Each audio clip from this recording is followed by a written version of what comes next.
Charlie Emmons was born into a Lutheran family in Erie, PA, required to attend church, Sunday school, junior choir, and daily vacation Bible school, all which convinced him to be an atheist. Upon learning about parapsychology and Roman Catholic theology at Gannon College, he switched to agnostic. After declining a job offer in the CIA and working briefly at Continental Bank in Chicago, he returned to graduate school at the University of Illinois, Champaign, to avoid fighting in Vietnam. Go fighting Illini. Illini, thank you. He took courses in the anthropology of religion as part of his master's degree in anthropology and courses in the sociology of religion as part of his PhD in sociology at the University of Illinois, Chicago. In the sociology department at Gettysburg College, 1974 to 2020, he taught the sociology of religion and a course called Science, Knowledge, and the New Age with his wife, Penelope Emmons. Charlie was the advisor to the Gala Pagan Society at Gettysburg. Gaia, okay, yeah. Yep. At Gettysburg, and he hosted a radio program, Religion in the News, on the college radio station WZBT. Penelope and Charlie co-authored a book on spirit mediums, Guided by Spirit, and one on consciousness beyond the brain called Science and Spirit. Charlie also created a documentary video, Roll Your Own Religion, New Spirituality in North America. He has been a spiritualist for 32 years and is a summer resident of Lilydale. It's my pleasure to introduce Charlie Emmons. Thank you.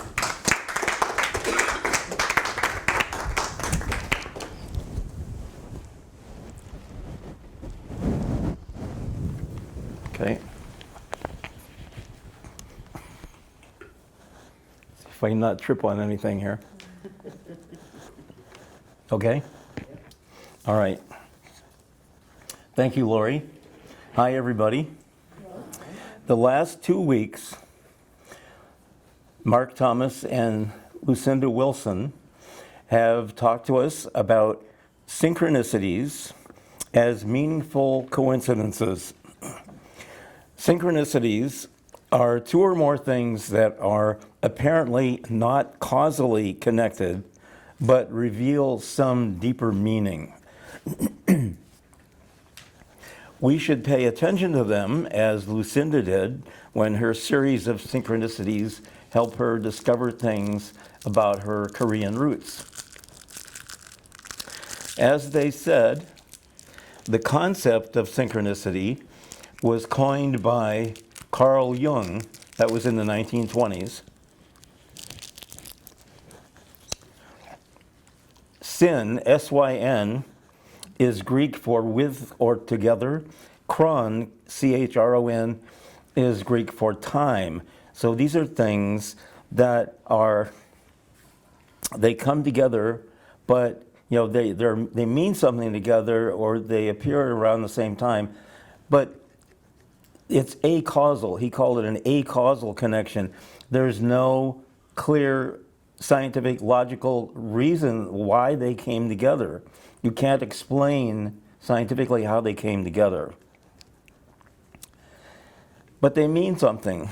So when he was doing a critique or an analysis of the I Ching, which is a Chinese fortune-telling system based on throwing coins or sticks, and then you see the combination and you look it up in a big book, the I Ching book, he said there's no rhyme or reason why he got significant answers to his questions, but he did. It blew him away. He said, this is just a randomizing procedure. How does that come up with the answer to my question?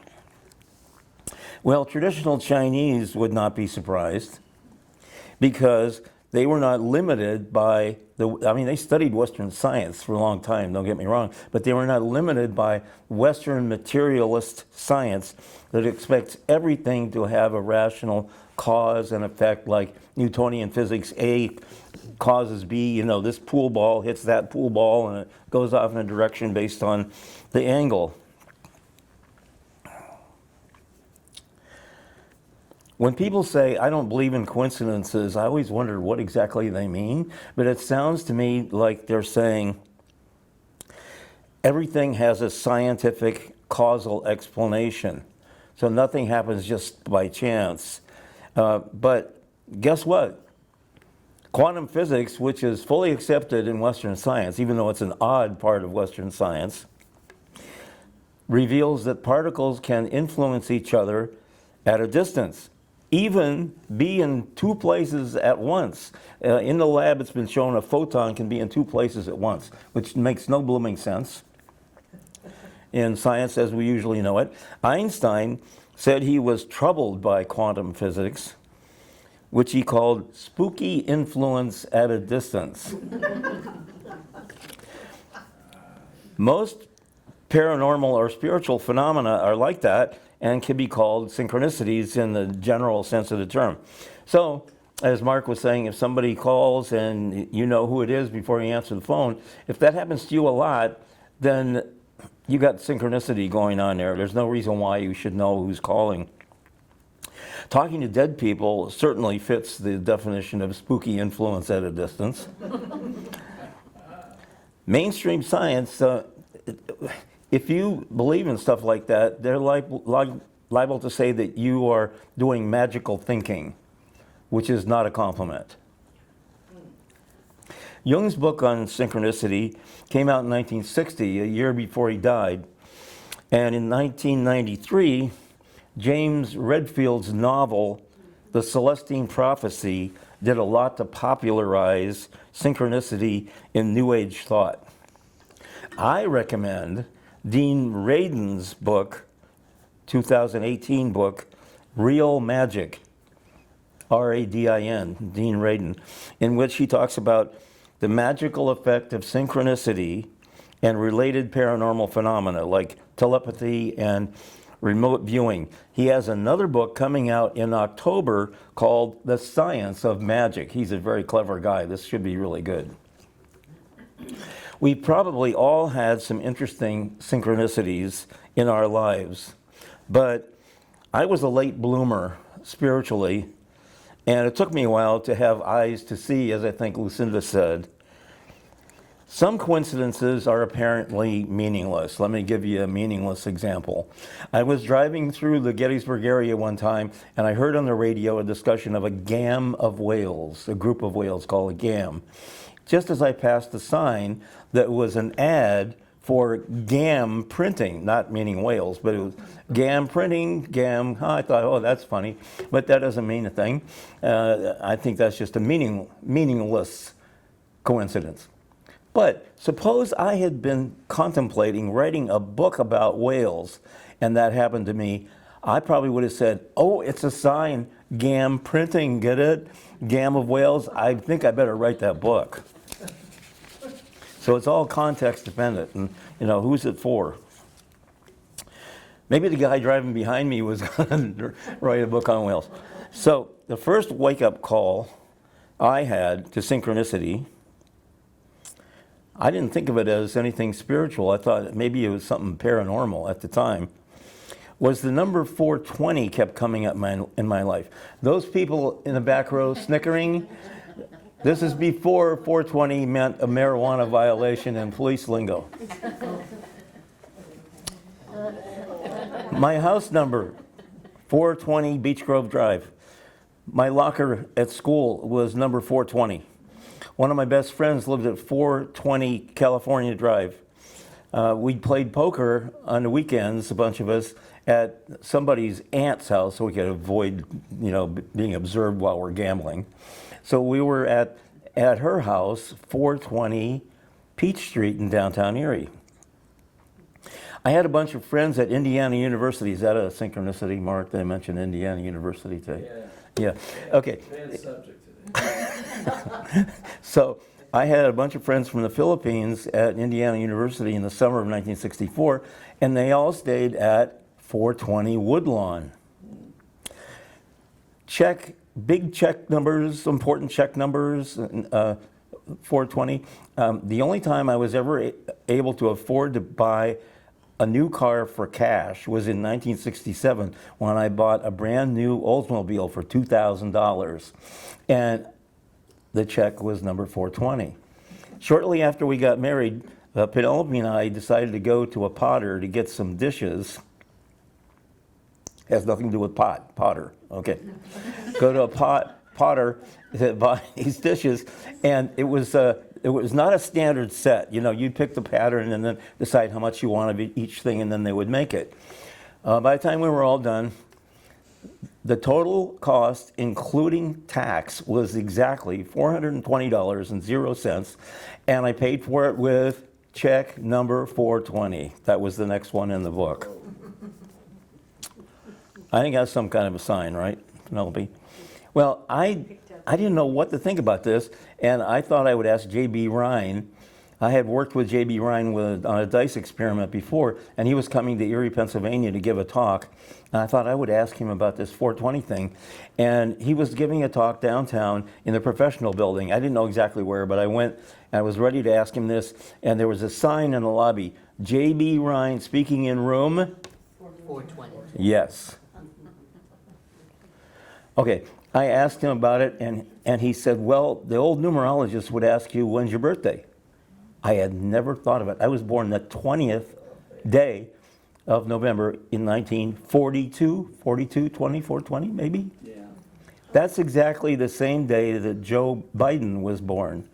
Penelope was born exactly the same day as Bill Clinton, August 19, 1946. And Joe Biden is the only president I have ever talked to face-to-face, one-on-one. We both have some other odd coincidences with presidents having to do with our family, which I won't go into. I told this stuff to my class in Gettysburg one time, and afterwards a young woman came up and said, oh my gosh, my boyfriend and I have the same thing, 420, and we're always looking to see what's happening at 420 in the afternoon. I think you can expect more synchronicities to pop up when you really need them, like when you're in a difficult transition period in your life.